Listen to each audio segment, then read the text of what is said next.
नमस्कार दोस्तों, जन मुद्दों की बात धर्मराज के साथ मेरे शो में आप सबका स्वागत है।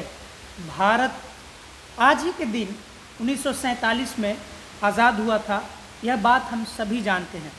बचपन से अपने स्कूल में जब हम आज़ादी आंदोलन के बारे में भाषण की तैयारी करते थे तो हमें यह सिखाया जाता था कि कैसे हमें ऐसा भाषण देना है जिसमें भारत में रहने वाले प्रत्येक नागरिक के सरोकार जो उनके जीवन से सीधे जुड़े हुए हैं उस भाषण का हिस्सा बन पाए, उसमें शामिल हो पाए।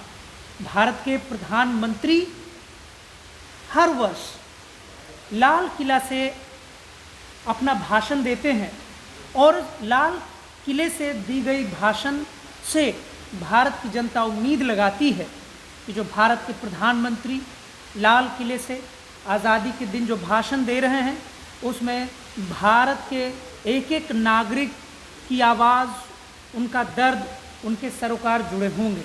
आज प्रधानमंत्री नरेंद्र मोदी ने, जैसा कि खबरों में है, 1 घंटे 40 मिनट के लगभग उन्होंने भाषण दिया और उस भाषण में कहीं से भी ऐसी कोई बात नहीं थी जिसको देखकर कोई भी नागरिक आत्मविश्वास के साथ यह कह सके कि भारत के प्रधानमंत्री ने भारत के नागरिक के सरोकारों को फिर से अपने भाषण में लाल किले से दोहराया है कि भारत की जनता को आगे ले जाने के लिए भारत सरकार क्या करेगी।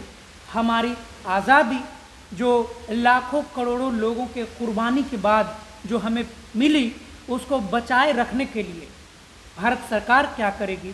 फिर से भारत के नागरिक गुलाम बनने को मजबूर न हो जाएं, इस गुलामी से बचाने के लिए भारत सरकार क्या करेगी। बल्कि भारत सरकार में जो भी लोग हैं, भीतर के लोग झेप रहे हैं। भारत के प्रधानमंत्री नरेंद्र मोदी जी के भाषण के बाद मुख्य धारा की मीडिया सख्ते में है, क्योंकि उस पूरे भाषण के केंद्र में कुल मिलाकर सांप्रदायिकता ही रहा। यानी कि अगर उस सांप्रदायिकता शब्द को खोलकर कहें तो मुस्लिम ही भारत के केंद्र में रहा। बड़ी अजीब बात है, भारत के प्रधानमंत्री नरेंद्र मोदी जी खुद को और भारत को हिंदुओं का देश मानते रहे हैं। उनका संगठन भारत को हिंदुस्तान कहकर हिंदुओं का देश मानता रहा है, लेकिन उसमें भारत के सभी नागरिकों की चिंता शामिल नहीं थे। उनके भाषण में सिर्फ और सिर्फ, जैसा कि बहुत सारे विद्वानों का मानना है, मुसलमान और मुसलमान से संबंधित मुद्दे ही रहे। क्या था आज के भाषण में, हम इसे समझने के लिए आज बात करेंगे डॉक्टर अभय कुमार जी से। अभय कुमार हमारे चैनल पे पहले भी जनता के मुद्दों पर बात करने के लिए आते रहे हैं। अभय जी, आपका मेरे चैनल पर पुनः स्वागत है। प्रधानमंत्री नरेंद्र मोदी जी लंबे भाषणों के लिए जाने जाते हैं। भारत में ऐसे भी प्रधानमंत्री एक हुए हैं जो प्रधानमंत्री तो हुए लेकिन लाल किला में झंडा नहीं फहरा सके। प्रधानमंत्री नरेंद्र मोदी, ऐसा माना जा रहा है कि पंडित नेहरू के बाद शायद ऐसे दूसरे प्रधानमंत्री होंगे जो लाल किला में सबसे अधिक बार झंडा फहराने का सौभाग्य उनको मिलेगा। आज के भाषण में क्या था? देखिए, मोदी जी ने आज जो 15 अगस्त के मौके पे बहुत सारी बातें कही, लेकिन उन्होंने यूनिफॉर्म सिविल कोड, समान नागरिक संहिता जिसको बोलते हैं, उसके ऊपर खूब बोला, जम के बोला, खुल के बोला। और आप जानते हैं कि मेरी पीएचडी जो है इसी जेएनयू से इसी विषय पे हुई है। एक छोटी सी किताब भी इस विषय पे मेरी आ रही है, मैं उस पर काम कर रहा हूँ। तो जब मैंने प्रधानमंत्री जी के भाषण को सुना तो मुझे ऐसा लगा कि जो भी मेरी पीएचडी में जो दलील है, जो आर्गुमेंट है, उससे उन्होंने कुछ अलग बातें नहीं कही है। अब आप पूछेंगे कि आपकी दलील क्या है आपकी पीएचडी की? तो मेरी दलील पीएचडी की यही है कि भाजपा और हिंदुत्व की जो ताकतें हैं उनको महिलाओं को समानता, इक्वालिटी, बराबरी देने में दिलचस्पी कम है और पर्सनल लॉ का भूत खड़ा करके इस पे राजनीतिक रोटियां सेकनी हैं। समझ रहे हैं मेरी बात? वो बार बार इस तरह की बातें बीजेपी की तरफ से आती है कि मुस्लिम महिलाएं जो होती हैं वो बीजेपी को वोट करती हैं क्योंकि वो नरेंद्र मोदी जी को चाहते हैं, नरेंद्र मोदी जी उनके भैया हैं, सबसे बड़े खैर खां हैं मुस्लिम महिलाओं की। क्योंकि जो मुस्लिम मर्द है वो महिलाओं के, अपने समाज के महिलाओं के साथ भेदभाव करता है और उसको प्रोटेक्शन जो है उसको पर्सनल लॉ से मिला हुआ है। और पर्सनल लॉ जो हैं उसको कुछ मुल्ला और कुछ मौलाना लोग उसको बचाए हुए हैं और उसके पीछे कांग्रेस और सेकुलर पार्टियां उनका साथ देती है। यानी बीजेपी जो है वो महिलाओं, मुस्लिम महिलाओं की अधिकार को बचाने वाली पार्टी है और मुसलमान मर्द, मौलाना, धार्मिक गुरु, कांग्रेस, लेफ्टिस्ट, ये सारे जो है समाजवादी पार्टी, आरजेडी, डीएमके, सारी पार्टियां जो है महिला विरोधी। इसी तरह का पूरा पॉलिटिक्स खेला जा रहा है। और आप देखेंगे कि जब से मोदी जी आए हैं तब से इस इशू को बहुत ही ज़ोर शोर से उठाया गया है। यही वजह है कि मैंने अपने पीएचडी में इसका शोर इतना बढ़ गया, ये शोर मेरे कान तक भी पहुंचा, इस वजह से मैंने इस पर पीएचडी की। अब आज के रोज़ प्रधानमंत्री जी ने क्या बोला? आज के रोज़ प्रधानमंत्री जी ने कहा, अगर आपकी इजाज़त हो तो मैं बिल्कुल पढ़ दीजिए। हाँ, पढ़ देता हूँ, हिंदी में ही है, सब लोग समझ जाएंगे। प्रधानमंत्री जी ने आज क्या कहा? मेरे प्यारे देशवासियों, ये प्रधानमंत्री जी की बातें लाल किला से आज 15 अगस्त 2024 के भाषण का एक अंश है, 5-7 लाइन है, 2 मिनट लगेंगे मैं पढ़ दूँ। मेरे प्यारे देशवासियों, हमारे देश में सुप्रीम कोर्ट ने बार बार यूनिफॉर्म सिविल कोड को लेकर चर्चा की है, अनेक बार आदेश दिए हैं, क्योंकि देश का एक बहुत बड़ा वर्ग मानता है और इसमें सच्चाई भी है कि जिस सिविल कोड को लेकर हम जी रहे हैं वह सचमुच में एक प्रकार का कम्युनल सिविल कोड है, यानी सांप्रदायिक सिविल कोड के दौर से हम जी रहे हैं। भेदभाव करने वाला सिविल कोड है। ऐसे सिविल कोड से जब हम संविधान के 75 वर्ष मना रहे हैं और संविधान की भावना भी जो हमें कहती है करने के लिए, देश की सुप्रीम कोर्ट भी कहती है हमें करने के लिए, और तब जब संविधान निर्माताओं का सपना था, उस सपने को पूरा करना हम सबका दायित्व है। और मैं मानता हूं कि इस गंभीर विषय पर देश में चर्चा हो, व्यापक चर्चा हो, हर कोई अपने विचारों को लेकर आए और उन कानूनों को, जो कानून धर्म के आधार पर देश को बांटते हैं, ऊंच नीच का कारण बनते हैं, ऐसे कानूनों को आधुनिक समाज में कोई जगह नहीं होनी चाहिए। इस तरह की बातें कही हैं, आप सुन सकते हैं। तो इस पूरे स्पीच के दौरान क्या क्या बातें उन्होंने कही है? उन्होंने 4-5 बातें कही हैं और उनका पीछे का पूरा मकसद है कि किसी तरह से हिंदू मुसलमान का खेल फिर से शुरू हो, जो कि आजकल विपक्षी पार्टियां हिंदू मुसलमान की खेल की जगह रोजी रोजगार की बात कर रही है, कास्ट सेंसस की बात कर रही है, वो बात कर रही है, रोटी कपड़ा की बात कर रही है। तो उसकी जगह पे चाह रहे हैं कि फिर से ये हिंदू मुसलमान का खेल हो जाए और मुस्लिम पर्सनल लॉ बोर्ड का वो उसको डेमोनाइज कर रहे हैं। सबसे पहली बात याद रखिए, उन्होंने अपने स्पीच में कहा कि सुप्रीम कोर्ट ने कहा है कि यूनिफॉर्म सिविल कोड होना चाहिए। तो मैं कहना चाहता हूं, जो कानून के जानकार हैं आप उनसे पूछ लीजिए। यह सच है कि सुप्रीम कोर्ट ने कई बार यूनिफॉर्म सिविल कोड के पक्ष में निर्णय दिया है, लेकिन मैं मोदी जी से पूछना चाहता हूं कि यूनिफॉर्म सिविल कोड हमारे कॉन्स्टिट्यूशन के डायरेक्टिव प्रिंसिपल में है, नीति निर्देशक तत्वों में है, और उससे ऊपर का दर्जा जो होता है वो फंडामेंटल राइट्स का होता है। तो सुप्रीम कोर्ट ने बार बार कहा है कि फंडामेंटल राइट्स के साथ आप छेड़छाड़ नहीं कर सकते हैं। और रही बात कि अल्पसंख्यकों के जो अधिकार, सांस्कृतिक अधिकार होते हैं, कल्चरल राइट्स होते हैं, रिलीजियस राइट्स होते हैं, वो फंडामेंटल राइट्स का हिस्सा है। यानी फंडामेंटल राइट्स जो है वो डायरेक्टिव प्रिंसिपल से ऊपर है, आप उसको कभी ख़त्म नहीं कर सकते हैं। तो सवाल ये है कि वही सुप्रीम कोर्ट बार बार फंडामेंटल राइट्स को बचाने की बात करता है, माइनॉरिटी अधिकार की बात करता है, तो उस बात का जिक्र नहीं होता है और उसके जजमेंट का जिक्र होता है कि जहाँ पे वो कहता है कि कोर्ट को, सरकार को चाहिए कि यूनिफॉर्म सिविल कोड लाए। एक और बात जो बार बार भुला दी जाती है धर्मराज जी, इसको बताना जरूरी है कि डायरेक्टिव प्रिंसिपल में क्यों यूनिफॉर्म सिविल कोड का मामला गया। सोचिए सवाल, ये फंडामेंटल राइट्स का हिस्सा क्यों नहीं बना? इसलिए नहीं बना कि आज़ादी के वक्त इस पर एक राय नहीं थी। कुछ लोग चाहते थे कि यूनिफॉर्म सिविल कोड आए और कुछ लोग चाहते थे नहीं आए। बाबा साहब अम्बेडकर भी चाहते थे कि यूनिफॉर्म सिविल कोड आए, और ये लोग बाबा साहब अम्बेडकर की आधी बातों को लोग कोट करते हैं, लेकिन बाबा साहब अम्बेडकर ने भी कहा कि कोई भी राज्य कोई भी ऐसा कानून न बनाए जिसे जनता मानने के लिए तैयार न हो। अगर उन्होंने इस तरह का कानून थोप दिया तो जनता बागी हो जाएगी और देश के लिए लॉ एंड ऑर्डर का खतरा हो जाएगा। यानी अम्बेडकर ही समझ रहे थे कि अल्पसंख्यक समाज के लोग जो हैं अपने पर्सनल लॉ में छेड़छाड़ के लिए तैयार नहीं हैं। तो जब तक एक कॉन्सेंसस नहीं बनता है तब तक इस मामले को बस्ते में, ठंडे बस्ते में डाल दिया जाए। इसीलिए डायरेक्टिव प्रिंसिपल का हिस्सा वाला। और बार बार लोग कहते हैं कि डायरेक्टिव प्रिंसिपल में अगर यूनिफॉर्म सिविल कोड है तो उसको आप क्यों नहीं लाते हो। तो मेरा उनसे सवाल है कि जिस डायरेक्टिव प्रिंसिपल में यूनिफॉर्म सिविल कोड है उससे पहले मजदूरों के अधिकार की बात कही गई है, उससे पहले महिलाओं के अधिकार की बात कही गई है, उससे पहले फैक्ट्री में और कंपनियों में बराबर अधिकार मजदूर को देने की बात कही है। तो मैं तो मोदी जी से कहता हूं कि आप पूरा डायरेक्टिव प्रिंसिपल को लागू कर दीजिए। पहले आप मजदूरों को पूरा अधिकार दे दीजिए, फैक्ट्री में उनको पूरा अधिकार दे दीजिए, एक समान सबका प्रॉफिट कर दीजिए, महिलाओं को सारा अधिकार कर दे दीजिए और उसके बाद यूनिफॉर्म सिविल कोड भी ला दीजिए। लेकिन अब भाई जी मैं आपको रोकूंगा। आपने कहा कि बाबा साहब इस बात को समझते थे कि अल्पसंख्यक यूनिफॉर्म सिविल कोड के लिए अगर तैयार नहीं होगा तो उसे लागू नहीं किया जाना चाहिए।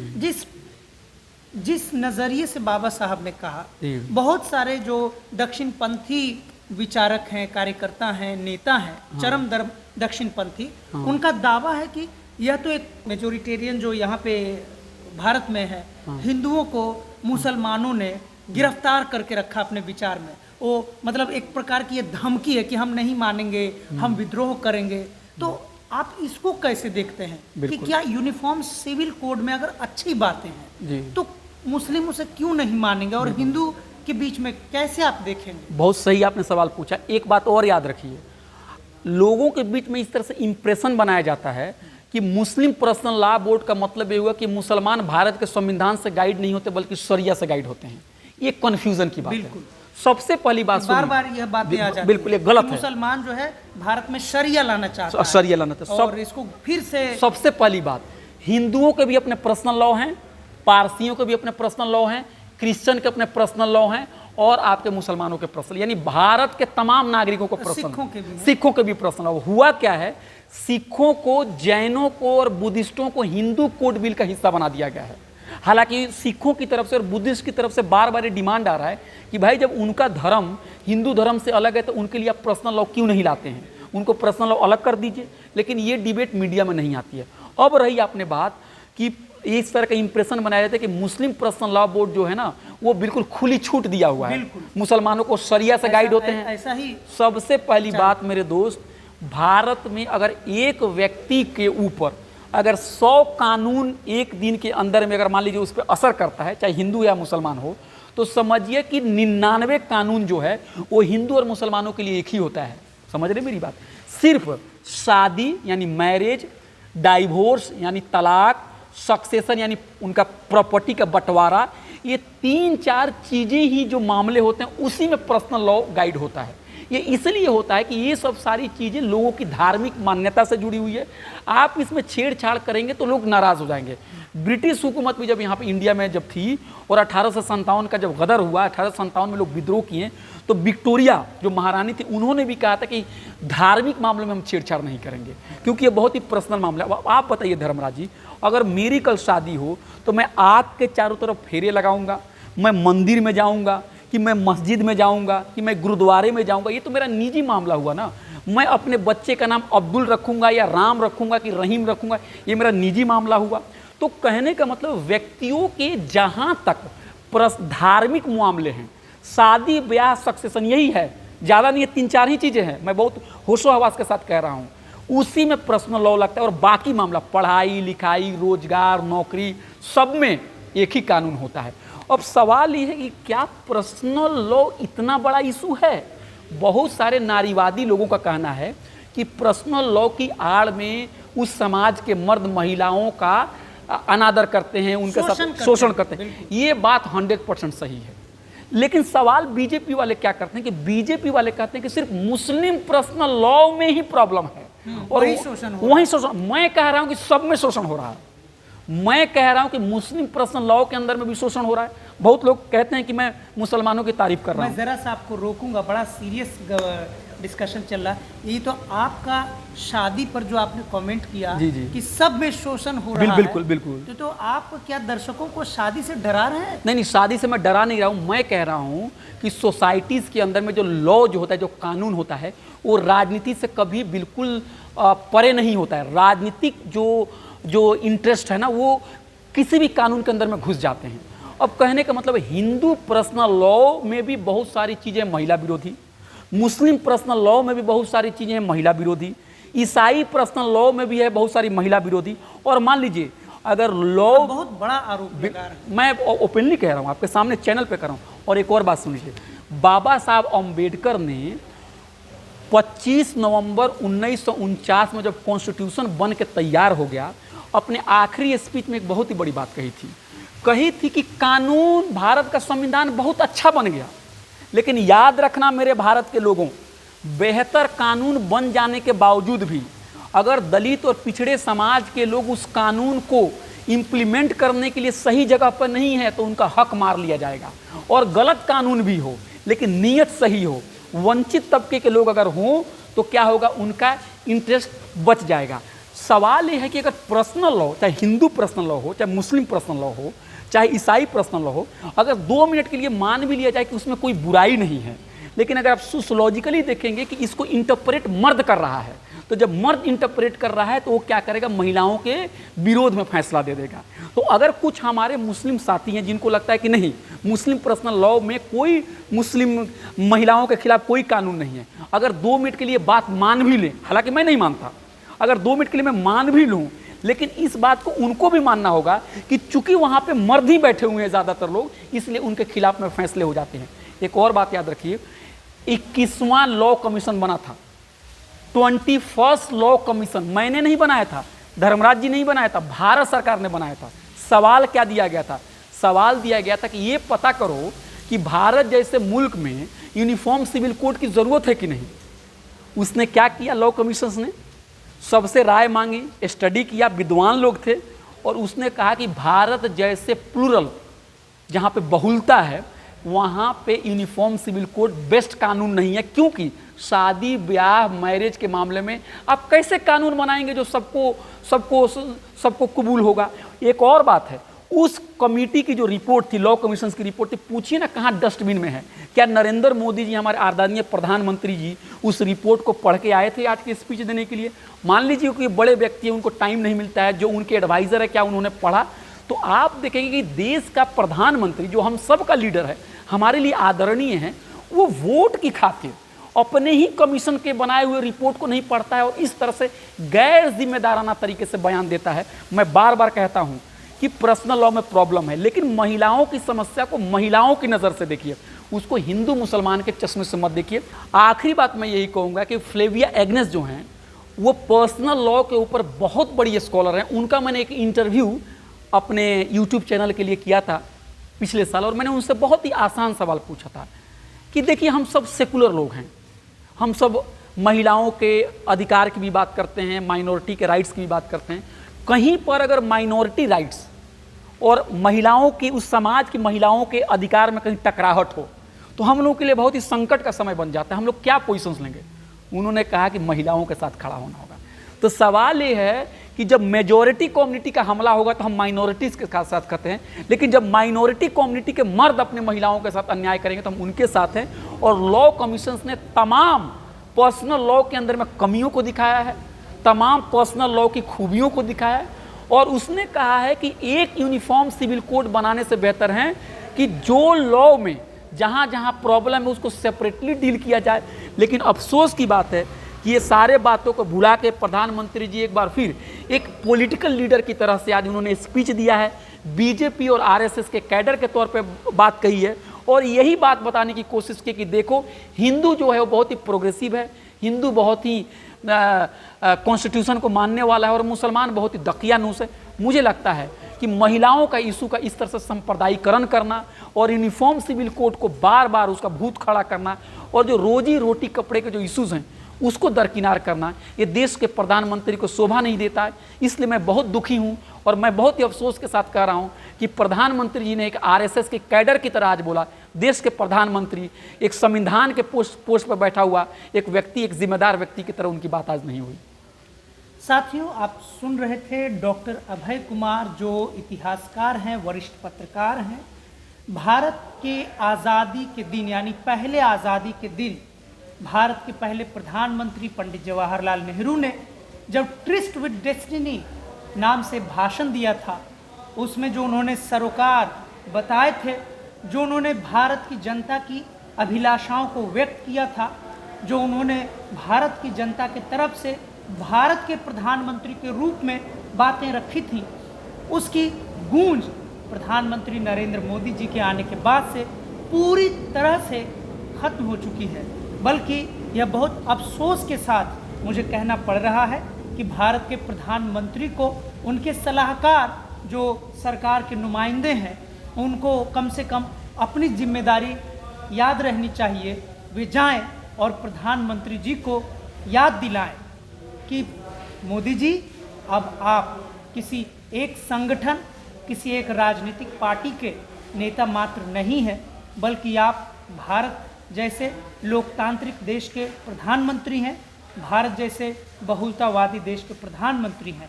और आपकी जिम्मेदारी है कि भारत की जनता, चाहे वो किसी भी जाति, संप्रदाय, लिंग, धर्म के हों, सभी लोगों के मुद्दे आपके भाषण में शामिल रहें। अफसोस की बात है कि ऐसा इस बार भी नहीं हो सका।